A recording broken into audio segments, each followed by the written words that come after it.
Environmental emphasis. Iowa's Department of Natural Resources, overseeing myriad issues from air quality to land stewardship, has a new boss.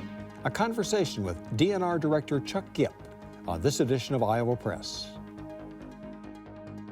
Funding for Iowa Press was provided by Friends, the Iowa Public Television Foundation. Iowa banks know you want honest advice about how to best reach your financial goals, whether it's financing and education, buying a new home, growing a business, or funding retirement. Iowa Banks, Iowa Values. MyIowaBank.com. For decades, Iowa Press has brought you politicians and newsmakers from across Iowa and beyond, celebrating 41 years of broadcast excellence on statewide Iowa Public Television. This is the Friday, July 6th edition of Iowa Press. Here is Dean Porg. Iowa's Department of Natural Resources, in some way or another, is either monitoring or regulating nearly everything keeping us alive and active, from air and water quality to state parks, recreational trails, hunting and fishing, even monitoring and analyzing gasoline and other energy prices.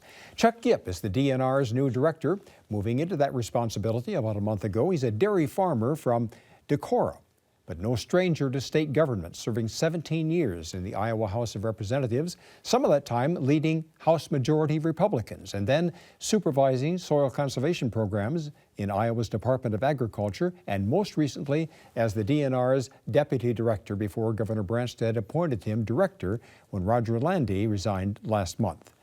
Mr. Gipp, welcome back to Iowa Press. You've been here before as a state legislator. Thank you very much. It's great to be back in this capacity. And across the table, I think a couple of reporters that you know, Des Moines Register political columnist Kathy Obradovich and Radio Iowa News Director Kay Henderson. Mr. Gipp, you're now the state's chief environmental regulator. If you could give us a brief assessment of Iowa's environment and then explain what you think your role is as that regulator. Well, Iowa certainly has its challenges like any other state when it comes to the environment, and our job as the regulators to ensure that we are in compliance with all federal environmental laws as well as the actions taken by the state legislature. And I think that we take that responsibility very seriously. How we do that, I think, is the nature of how we will lead the Department of Natural Resources. I happen to think, and not only in this job, but any other job that we've undertaken, the best thing we can do as far as environmental regulations is help people understand what the rules are. Get them in compliance and help them keep in compliance, because the vast majority of the people across the Iowa landscape want to know what the rules are, want to be in compliance, want to be environmentally friendly in whatever they do, and help them get in compliance rather than be the entity that sits back, allows people to get out of compliance, and then subject them to the fines. So you see yourself as a teacher rather than a policeman? We see us having to be both roles. I think it'd be very instrumental for environmental protection if we help people get in compliance. At the same time, if we have somebody that's a chronic violator of environmental regulations, that we get on them severely. Because in my past experience as a legislator, I know that vast majority of the rules and regulations and laws that are passed are to get at that chronic violator, the person that ignores the laws, the one that is not obeying the law out there, and the impact of that is that those new stringent laws and regulations impact the person that always follows the laws and rules. So get at the chronic violator, at the same time be beneficial to the person that needs to know and want to know what the regulations are. A lot of your fellow Republicans think that environmental regulations are job killers. Do you agree with that assessment at all? And if so, which is the most egregious? Well, you need to understand first and foremost, and I think this is something that the people don't understand and need to be reminded when it comes to the EPA as well as the Department of Natural Resources. We do not make the laws. We do not make the regulations. Congress passed the Clean Air Act. Congress passed the Clean Water Act. And in doing so, they also mandated the EPA and the DNR enforce the provisions of that. So we are put in a situation enforcing regulations that we didn't necessarily pass. And we will do that because we're charged to do that by the legislative body. So when it comes to job creation, once again, the governor has the goal to create jobs, make it much more environmentally friendly atmosphere for business to locate in Iowa and to stay in Iowa, and we can do that by helping them get in compliance, making sure they stay in compliance rather than do the gotcha type of attitude afterwards. But are there regulations in Iowa where either because of the way the regulation is written or through enforcement that they have become overly burdensome for businesses? There may be, but in the short term that I've been there, let me tell you that we can be very helpful in getting people to get in compliance. I've been across Iowa and across the nation now in a collaborative effort with the Department of Economic Development in my previous capacity as Deputy Director, where we actually went along with Debbie Durham to recruitment opportunities.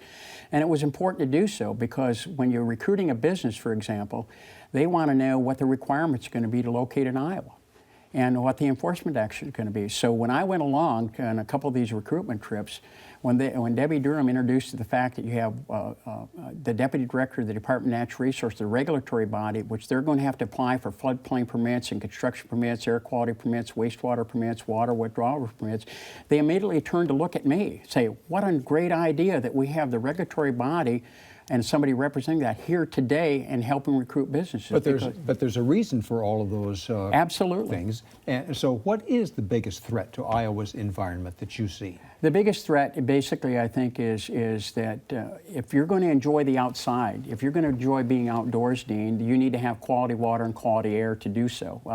The other part of our agency provides for outdoor activities, whether it be hunting, fishing, biking, and those types of things. Yeah.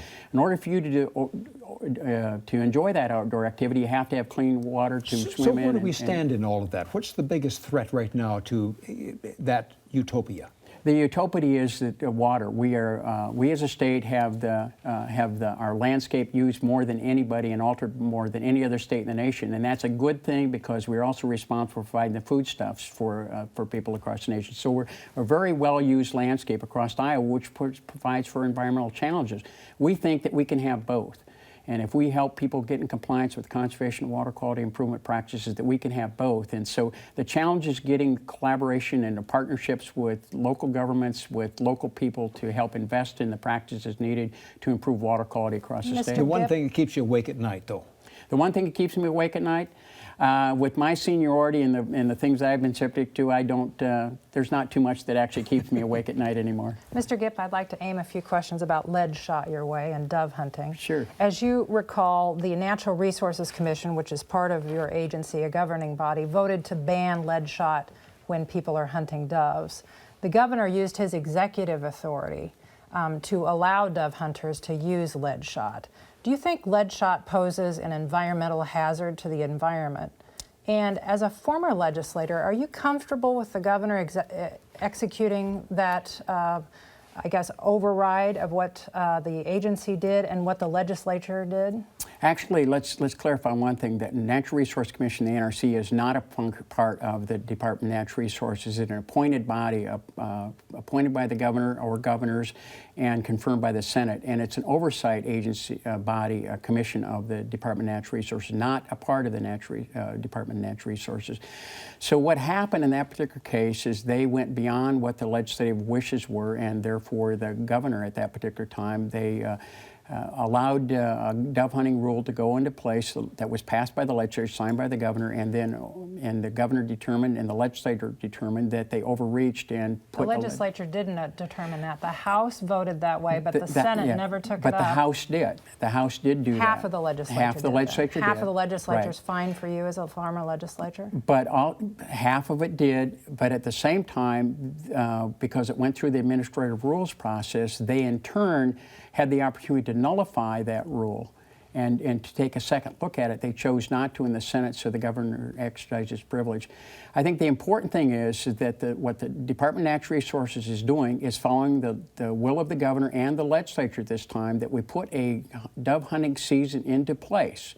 And then the governor chose to do what, based on input that he had received, to nullify that, to give opportunity to use both lead shot and non-toxic shot. Do you think lead shot poses an environmental threat? There are some scientists that believe that it does, others are not. It's controversial at best, and that eventually the science will win out on this issue. Kathy? hunting and fishing is also a revenue producer here in Iowa, and as state budget funds become less over time, sometimes there's concerns maybe that the hunting and fishing license fees become maybe too much of the important revenue for the department. Like, might the department become over-reliant on hunting and fishing fees? Do you have the right balance right now? We hope so, because what you've identified is the Department of Natural Resources funded by 140-some plus sources of revenue, and it's about 10% general fund, about 35% federal funds, and the remainder is infrastructure dollars plus hunting and fishing license fees through the Fish and Wildlife Trust Fund. So we have become quite dependent on those types of activities. What you also understand from your long tenure of covering the legislative process, that a few years ago, the citizens of Iowa created the Fish and Wildlife Trust Fund to make it constitutionally protected, similar to the road fund. So your fishing and hunting license revenues and federal firearms taxes come into the Fish and Wildlife Trust Fund, are constitutionally protected and mandated to be funded and used towards enhancement of those types of activities, hunting and fishing. There's also there was a constitutional amendment passed that would allow a portion of any sales tax increase in the future to go toward natural resources programs.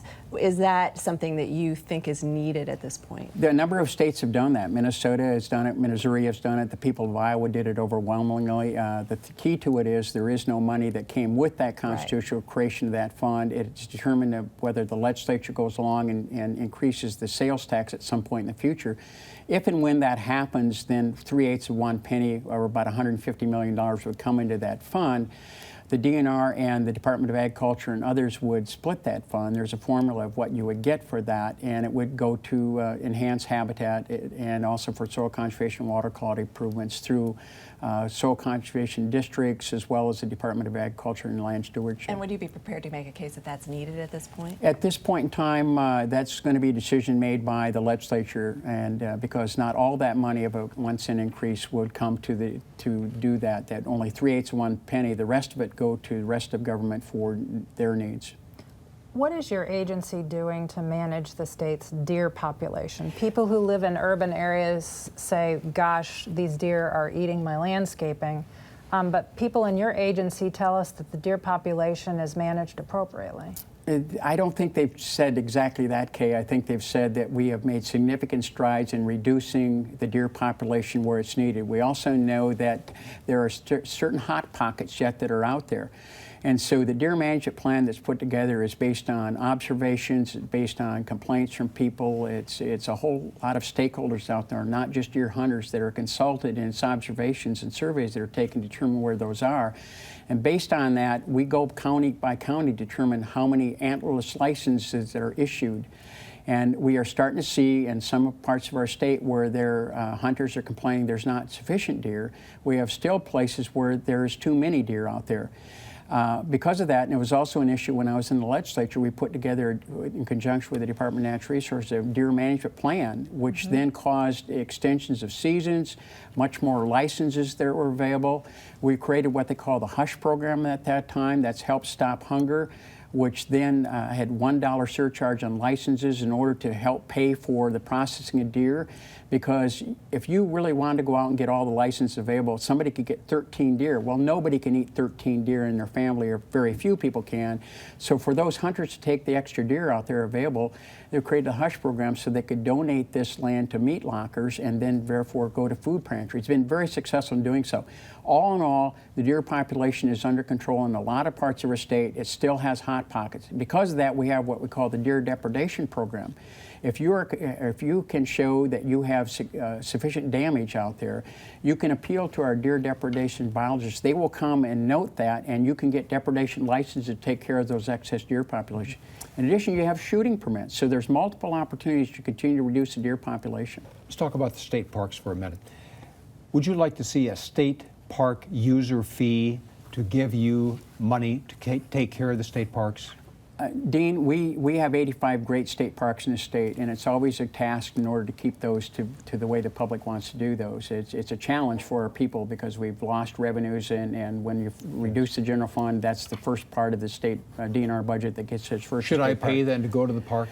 Actually, I don't. The legislature adopted a state park user fee at one point in time, but it was rescinded after about a year and a half because our staff was spending an inordinate amount of time to determine whether or not somebody had a park pass rather than doing the things they need to do. Mm-hmm. The other thing about our state parks you observe, unlike a lot of state parks across the United States, is that we have multiple entrances into the state park. Yeah. In order to allow for that state park fee to be effective, you would have to have somebody at a certified gate in order to get into it. So just say you'd like to have the money, you'd like to have a fee, but you don't know how to implement it. It'd be very difficult to implement that. And right now, I think there's other alternatives until that would be addressed. I'm not going to be an advocate for a state park user fee.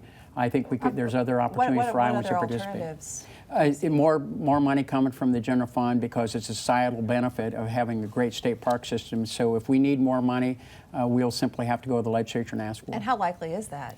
They have been cutting. It seems like the legislature has been kind of hostile to the DNR. Well, actually, I think that we can change it around. One of the reasons I was brought on board is because of my relationship and past relationship with the legislative process. I understand and appreciate the legislative process, so I can go to them with some credibility on both sides of the aisle to plead the case that if you want a great state park system, you're going to have to help pay for it. The other thing the governor's doing and encouraging, and we're also encouraging as a department, is the Parks Foundation.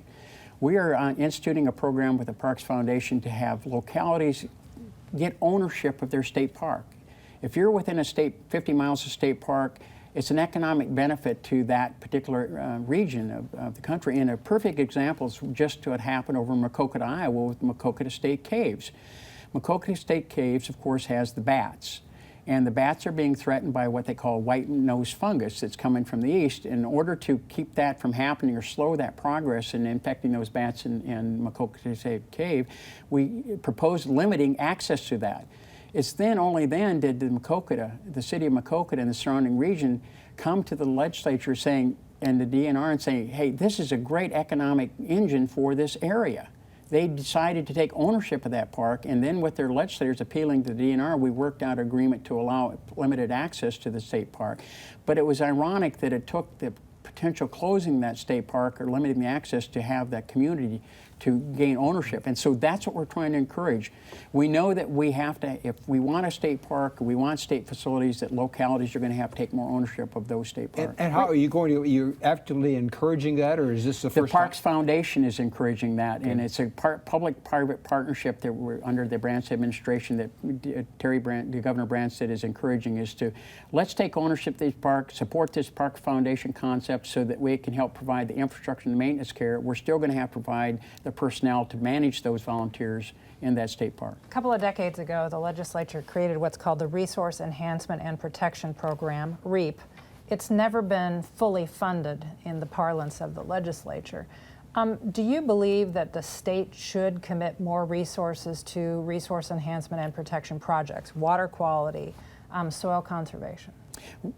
Understand, Kay, with my long experience in the legislature, I always know that there was always $3 worth of asking for every dollar that was available, no matter whether there was a lot of money or little money. So there's always people that were going to be asking. There's always agencies that could say we could do more with if we had more dollars to do that. We are just appreciative of the action of the legislature in funding the REAP program at the way it's funded right now. If they choose to put more money in, we certainly can provide uses for that. And REAP doesn't just come to the Department of Natural Resources, it also benefits county conservation, water quality improvement through the Division of Soil Conservation, and other entities participate in that program.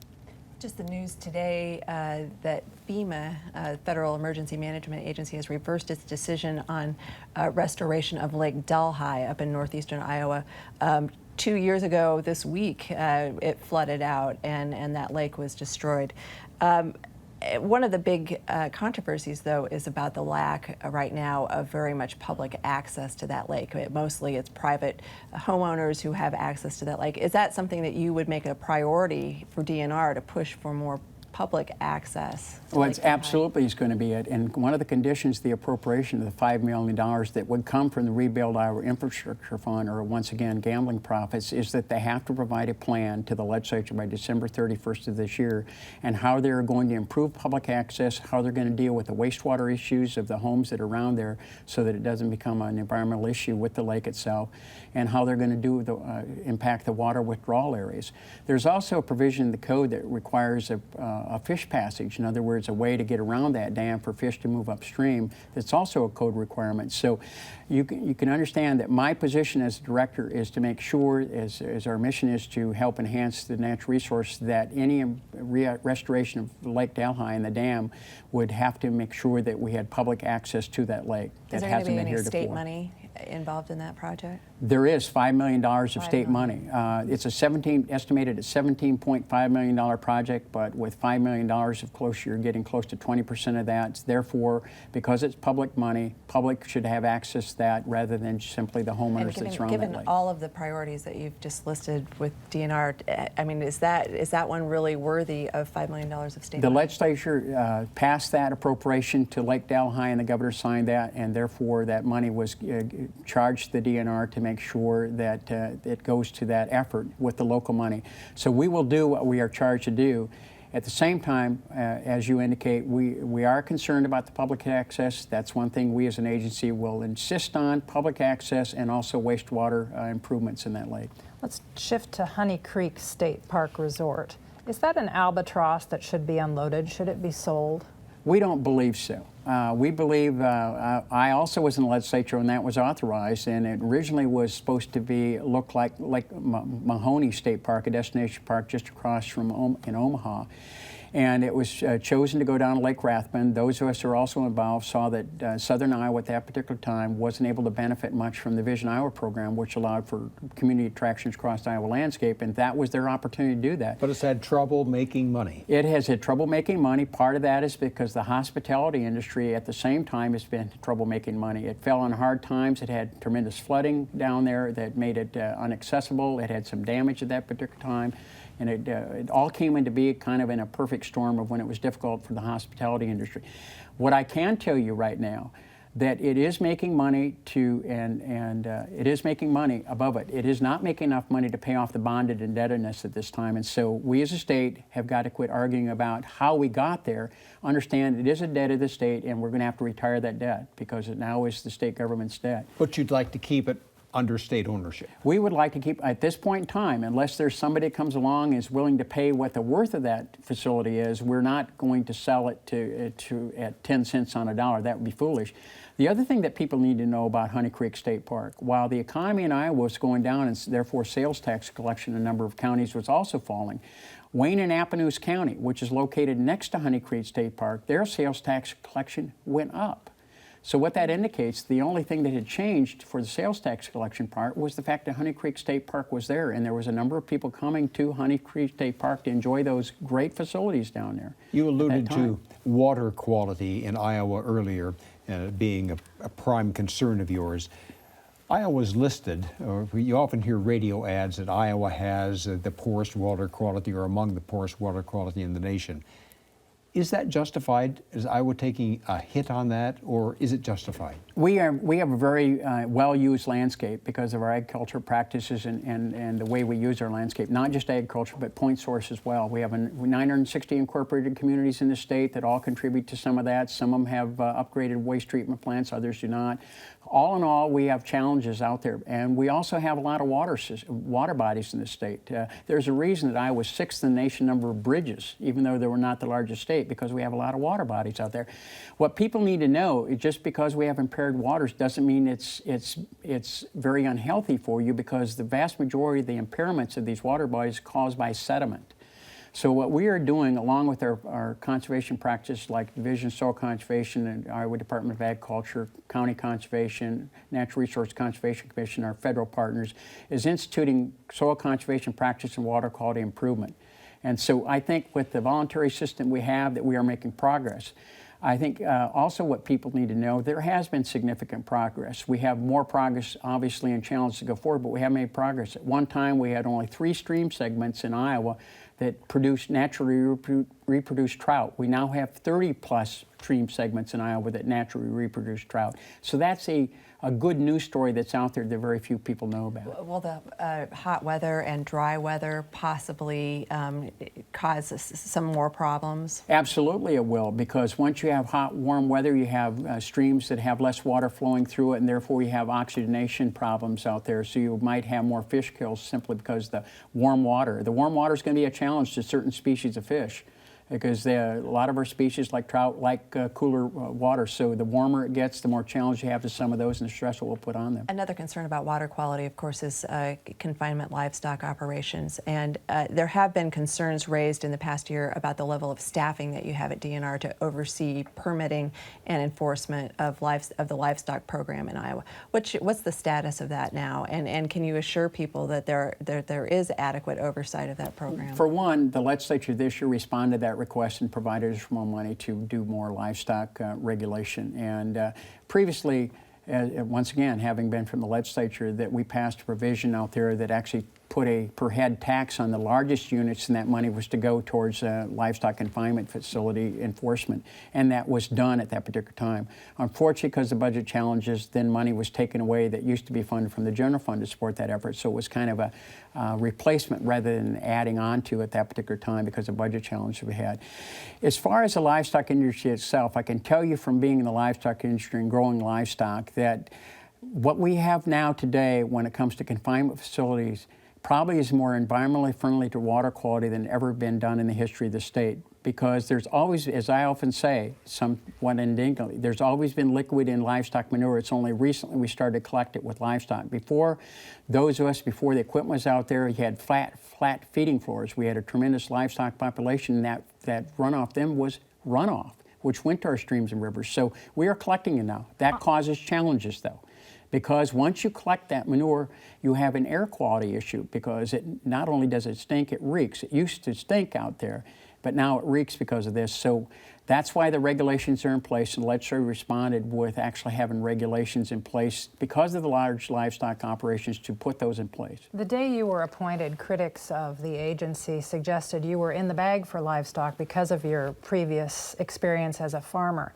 Are you a vigilant regulator of the livestock industry? Well, what people need to know, and it's like my predecessor Roger Landy used to say, everybody's entitled to their opinion, but they're not entitled to their own facts. And as you know from my legislative career, that I was very instrumental in a lot of the environmental regulations that are in place today.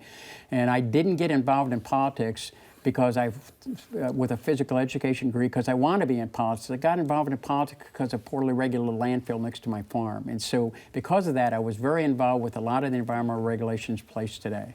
And so to me, to be attacked to be unfriendly to the environment is really ironic.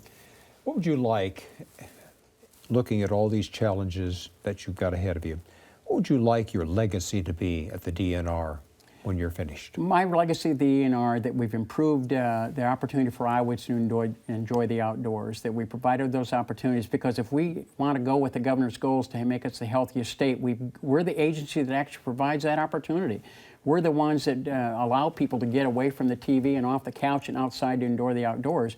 In order to do that, you have to make sure we also have clean lakes and rivers and air to breathe to do that. And so my legacy is let's continue to work with Iowans, because the vast majority of Iowans are very willing, if they know what the information is, know what the practices are, know what the rules are, they will join us in that effort to make Iowa not only the healthiest state, but also the most environmentally friendly. Thanks for being with us today. Thank you for allowing me Next to be week on here. Iowa Press, State Auditor Republican David Vaught and State Treasurer Democrat Michael Fitzgerald will be talking money and accountability next week. Auditor Vaught and Treasurer at the usual time, 7:30 Friday night, and you can see the show again Sunday at noon. I'm Dean Borg, and thanks for joining us today.